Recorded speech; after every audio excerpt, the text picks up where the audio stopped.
Alright guys, just want to do a quick little video on my newest little project. I went down to Nitrohouse and picked up a new project for 2012. This is the Nexx 10SC, the 10th scale short course truck. This is their newest version of the Jammin, Hyper 10, all those 4x4 trucks that they do have. So the main difference, I guess, is the pillow ball suspension in the front, and I forget what else, but there's other minor differences. I think the battery is upright on this one, and a couple other little things. So I went ahead and picked up this thing earlier today, and a bunch of parts. So I guess I would say I'm doing an unboxing, but you know what? I already unboxed it.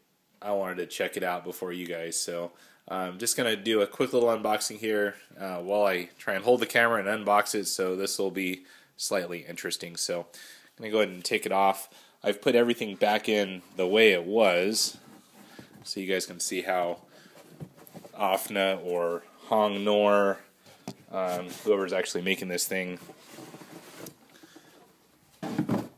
And so pretty much you get a photocopied version of their rolling chassis instruction manual.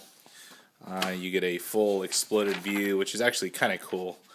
Usually you have this like in a book and staples and all sorts of weird stuff. So that's that.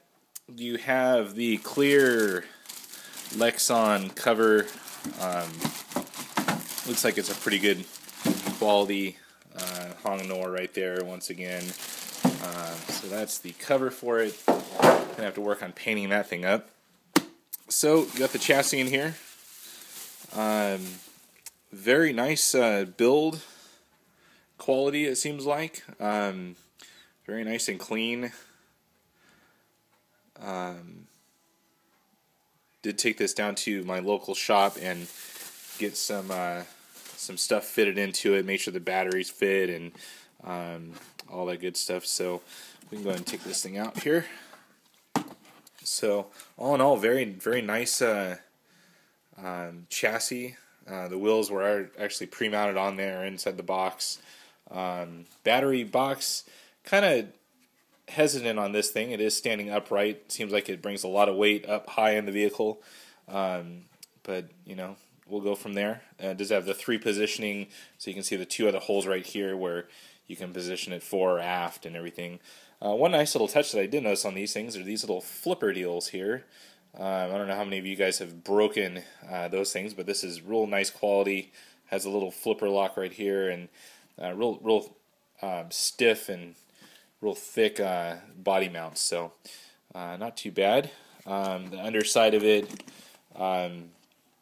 very nice aluminum chassis. You can see how thick that spur gear is there. Probably twice as thick as any of the 8 scale stuff that I run. And it does include that nice little tab right there on the back, so you're not chewing away in your aluminum chassis. That is an upgrade on most other cars. One thing I did notice is the turnbuckles, at least on the front, seem a little bit thin. They appear to be, I don't know, I would guess 3mm, where the rear's a little bit thicker. They appear to be maybe 4mm. So the shocks were definitely smaller than I pictured. Not sure of the exact size. They look like maybe 13s or 12s. I'm used to the big 17s on my Hyper 9e, so I guess I'm caught in a size thing right now, and it just does seem a little bit small right there. Other than that, overall, very nice build quality. The fluid is already in the shocks. You got fluid in all 3 differentials. Flip it around so you can kind of see the center diff in there. And there's the center diff right inside there. Nice, huge spur gear, so you got plenty of room there. You do have the aluminum motor mount right there. And that's about it for that. Let's go and check out some of these boxes inside. Got the first box. Let's see how they're doing this. There we go. Box of parts. So all your standard plastic stuff here. You got some pistons and some shock little deals, even though those are threaded body shocks.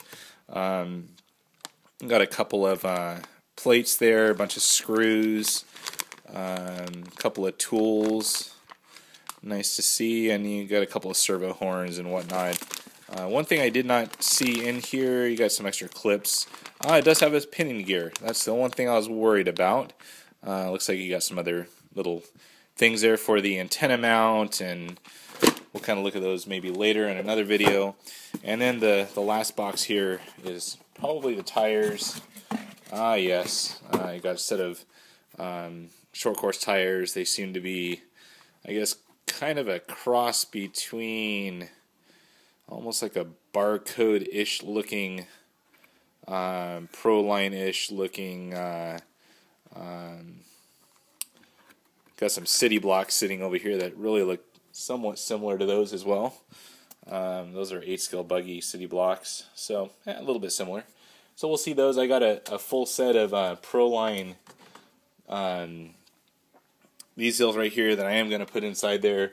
I think Offna or Hong Nor kind of cheesed out and gave you that crappy inserts there. So we'll see how those work.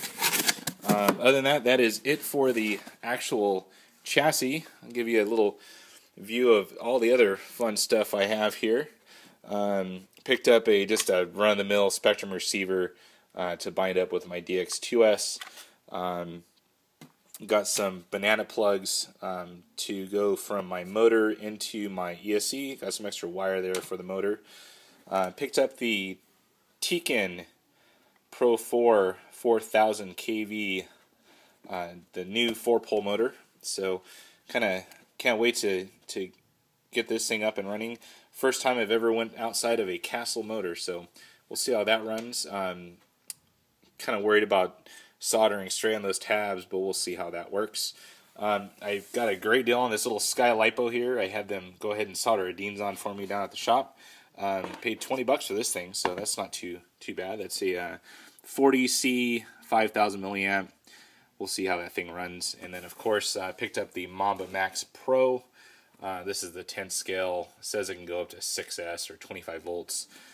Went ahead and had my shop also throw on a Deans for me there, so that's ready to go. Got some extra solder, and that's basically it. So we'll be putting all this thing together. I'll be doing little step-by-step videos, not in detail, but you know, from mounting the motor on, see how that looks, mounting the ESC, getting the receiver in there and all that good stuff. So anyways, that is the new project for 2012, and this is actually being filmed on a little bit better camera now, so I actually got some light in there as well, so hopefully you can see everything, and I'll be updating here soon. Over and out.